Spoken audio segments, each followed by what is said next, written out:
به جای اینکه این پوست پرتقالا رو بیرون بریزیم، میتونیم باهاشون یه دونه کرم سالم و خوشمزه درست بکنیم. بریم با هم یه آموزش رو ببینیم.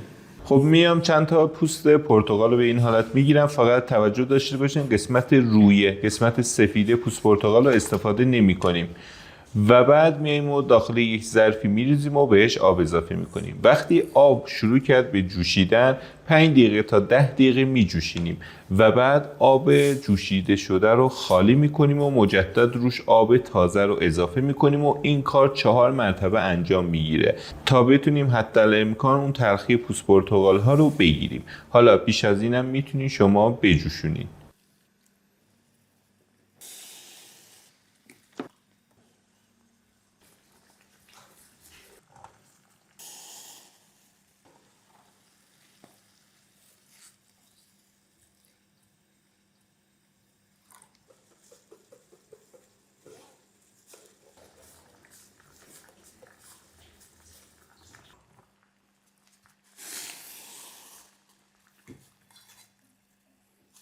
بعد از پخت پوست پرتقال ها رو همراه با آب پرتقال میایم داخل یک ظرفی میریزیم و به کمک گوشتکوب یا غذاساز هر کدوم که راحت ترین کاملا پوره میکنیم.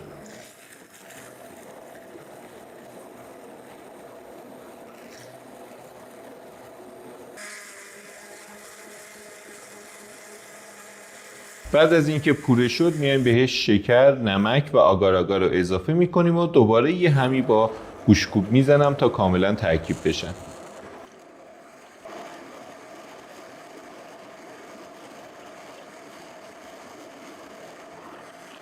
حالا سسمون رو میزیم داخل یک ظرفی، روی شعله ملایم گاز شروع میکنیم به پختن.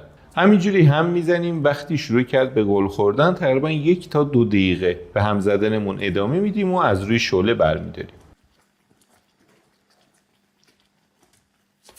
انتقال میدم داخل یک ظرف دیگه، روش یه دونه مشنبا یا سلفون میکشم و اجازه میدم که بمونه کاملا خنک بشه. حالا بهتره که از 1 روز قبل درست بکنین و 1 روز استراحت بکنه. بعدش هم با همزن مخلوط میکنم و میتونین برای فیلینگ دلخواهتون یا طعمدار کردن خامه برای فیلینگ کیکاتون استفاده کنین.